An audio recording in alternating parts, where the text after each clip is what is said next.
Você já parou para pensar que a sua empresa pode estar pagando impostos a mais? O nosso sistema tributário é bem complexo e é comum as empresas pagarem mais do que o devido. Saiba que é possível recuperar os valores dos últimos 5 anos e reforçar o seu caixa. A Fortus Tax é especialista no assunto e já ajudou muitas empresas nos seus 18 anos de atuação. E o mais importante, você só paga pelo serviço depois que o dinheiro estiver na sua conta. Fortus Tax. Pagar o justo é o nosso forte.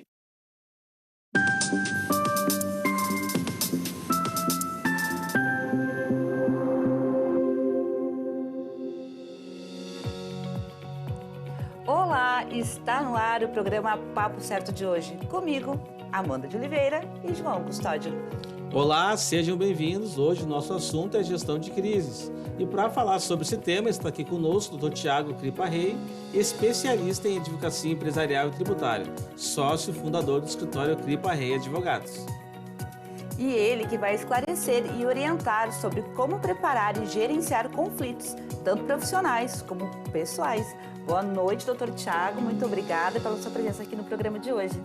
Boa noite. Para mim é um prazer e muito obrigado pelo convite. E se você tem alguma dúvida sobre esse tema, nos envie sua pergunta pelo WhatsApp 51 3029 8080, que o Dr. Tiago vai responder todas as suas dúvidas aqui no Papo Certo. Nós voltamos em 30 segundos.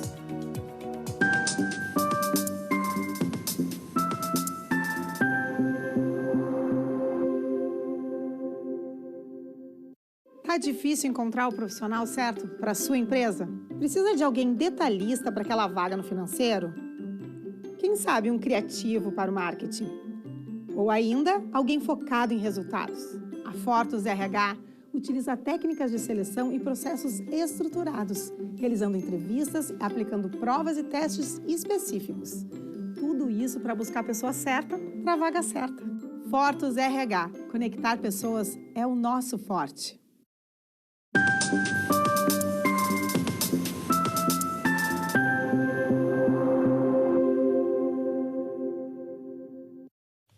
O Papo Certo está de volta e você já pode interagir através do nosso WhatsApp para tirar todas as suas dúvidas.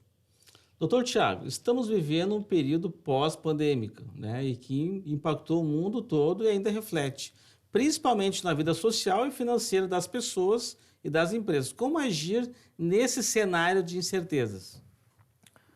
Boa noite. Eu vejo que essa questão hoje do cenário pós-pandemia é algo hoje ainda muito debatido e vejo que um dos principais fatores hoje para enfrentar a crise é agir sempre com otimismo, ver que o teu copo está sempre meio cheio e não meio vazio, né?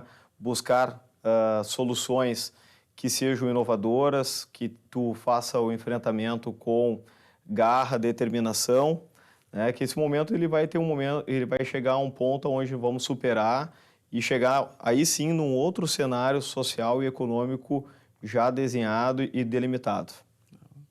Doutor, e quais são os principais fatores que geram essas crises?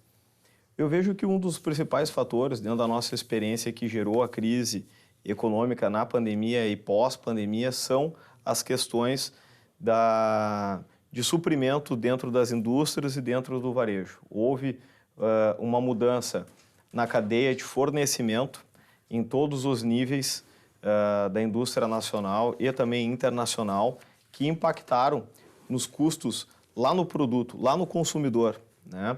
E mesmo hoje, retomando algumas linhas de trabalho, de jornadas de trabalho semanais e diários dentro das cadeias de fornecimento, ainda hoje os preços têm aumentado, têm se superado dia a dia dentro dessa evolução, dentro de uma inflação hoje ainda não totalmente reconhecida pelos seus órgãos, mas que vem impactando, sim, mesmo hoje dentro de um cenário pós-pandêmico, dentro de uma normalidade ou dentro de uma nova realidade, como assim vem sido dito, o consumidor, a indústria e outros níveis de consumo e de processamento dos parques fabris ainda não têm tido alívio nos preços, muito pelo contrário, os repasses eles têm sido de forma cotidiana e permanente, né?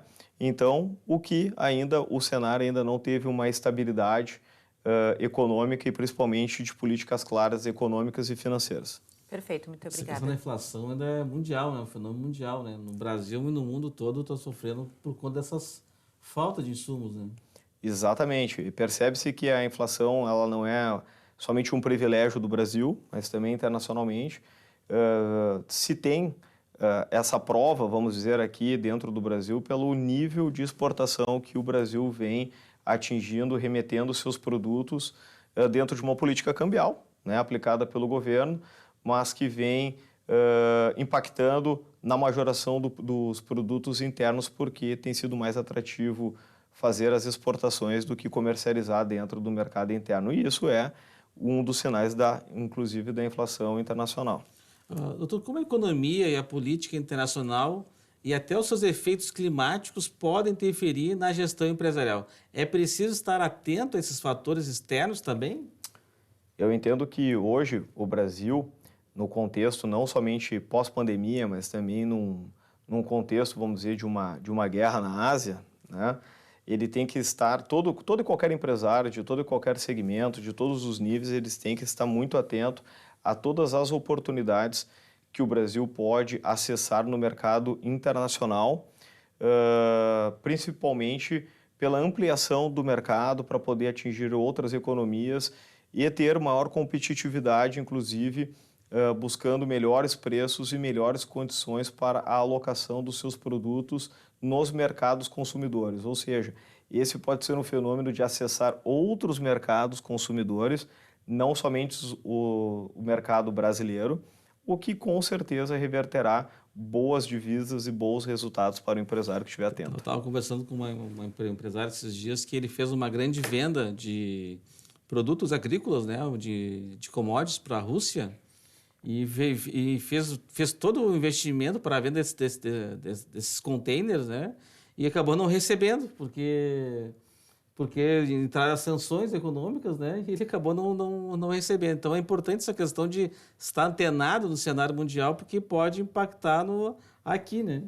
Perfeitamente, essa questão do corte do Swift Code, né, para a Rússia impactou realmente em algumas comercializações. Por isso que é importante, embora seja um mercado tendencioso do empresário brasileiro em realizar a exportação, mas sempre é importante estar atento às questões de premissas, contratos, garantias bancárias para poder fazer uma boa negociação e que seja algo de sucesso e não desastroso.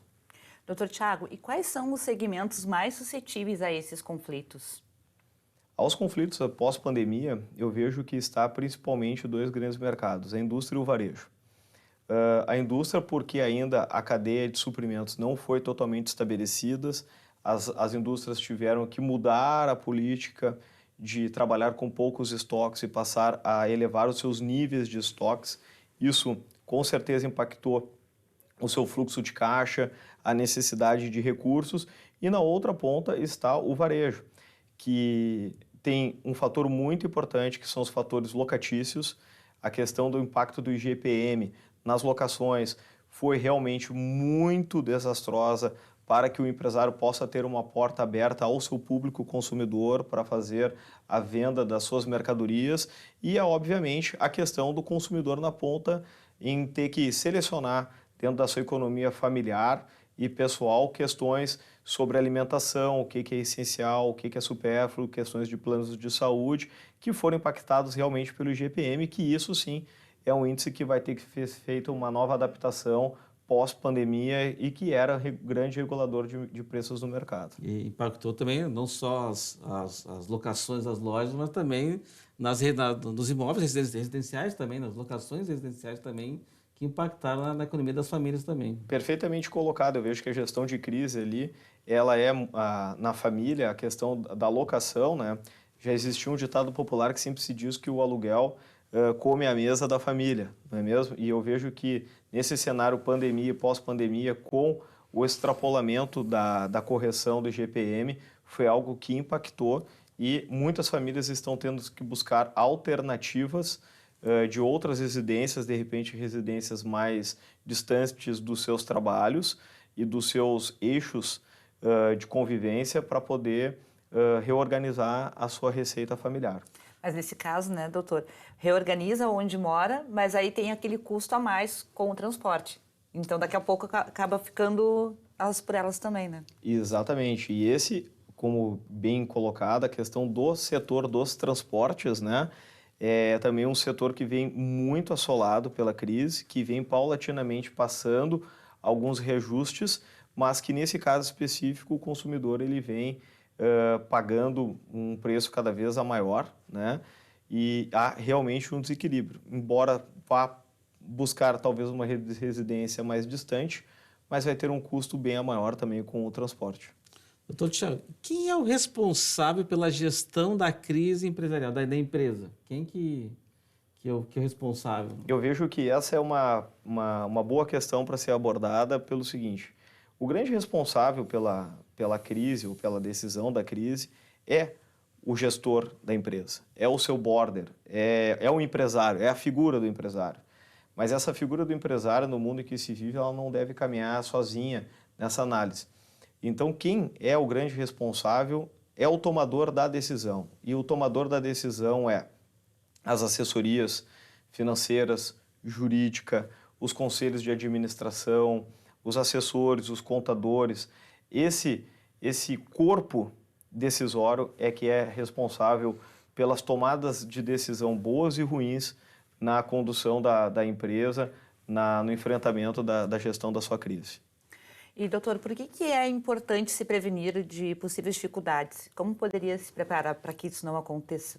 Eu vejo que hoje o principal ponto para combater e se prevenir a crise é o planejamento. Embora a pandemia tenha demonstrado que planejar muito a longo prazo pode se levar a ter elementos como foi a pandemia totalmente inimagináveis, mas toda a empresa e toda a família que consegue também ter um bom planejamento, ter regras claras de aplicação dos seus recursos, regras claras para o seu consumo, regras claras para o seu dia a dia, consegue enfrentar com maior qualidade e eficiência toda e qualquer crise. Porque o planejamento é reconhecer os seus pontos fracos e os seus pontos fortes para enfrentar um momento de dificuldade. Doutor, podemos usar essas estratégias para o âmbito pessoal também, no sentido de organizar as finanças pessoais e sair do endividamento, por exemplo? Vejo que a organização pessoal ela é algo fundamental para o enfrentamento da crise. Falando-se especificamente do dia a dia de um trabalhador, ter essa organização ela é fundamental. Por quê? Porque isso é que vai dar condições para elas também ter e desenvolver o seu trabalho ao final do dia com uma forma mais alegre, mais eficiente e também não ficar também mergulhado num ambiente, vamos dizer assim, de um lado psicológico ruim, abalado. Então, realmente, muitas vezes se fala das crises empresariais, mas também tem as crises pessoais. E a organização e doses de otimismos e mudanças de hábitos são importantes para fazer esse enfrentamento. Doutor Tiago, e ao longo da sua experiência profissional, quais são as situações mais difíceis de se resolver? A situação mais difícil de se resolver é convencer as pessoas a mudarem os seus hábitos. Porque se hoje nós temos uma situação a ser enfrentada, é porque teve uma decisão pré-tomada, um conceito pré-concebido. E fazer a mudança de hábito para que se possa buscar um outro cenário, um novo cenário, é que é o mais difícil. Não é simplesmente convencer se a pessoa fez o certo ou o errado. Isso é muito subjetivo dentro de uma análise que deve ser bastante objetiva.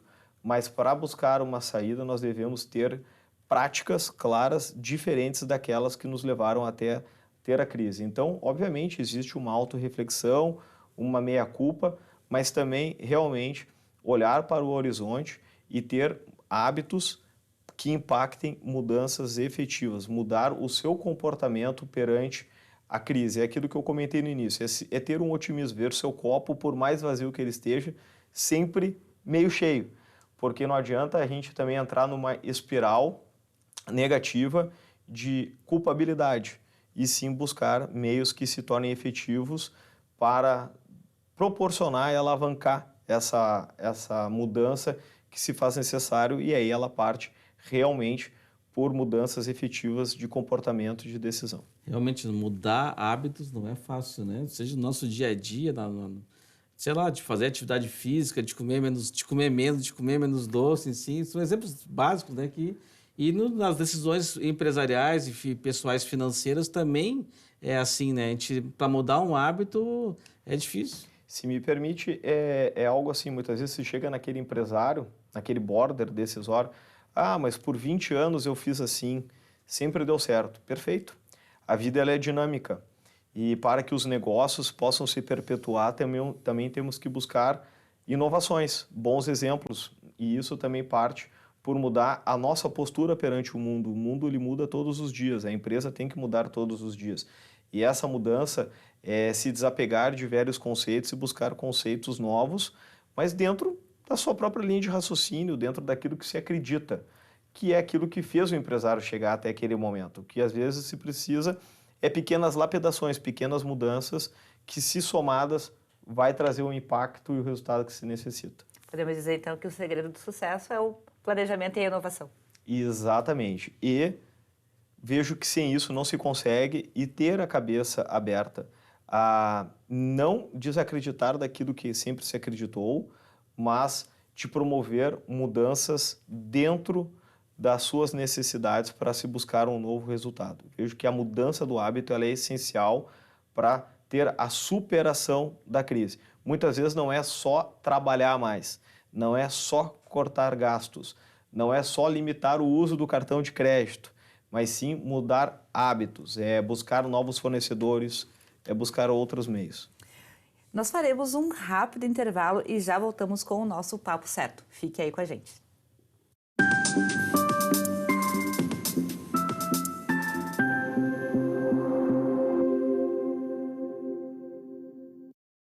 Em tempos de juros altos, margens reduzidas e incertezas, rever estratégias é fundamental para manter o seu negócio competitivo. Esse cenário exige planejamento e organização financeira. Nessas horas, qualquer ajuda é bem-vinda, mas a ajuda de um especialista é necessária. A Fortus Consulting conhece na prática e tem as soluções adequadas para cada situação. Fortus Consulting. Melhorar os seus resultados é o nosso forte.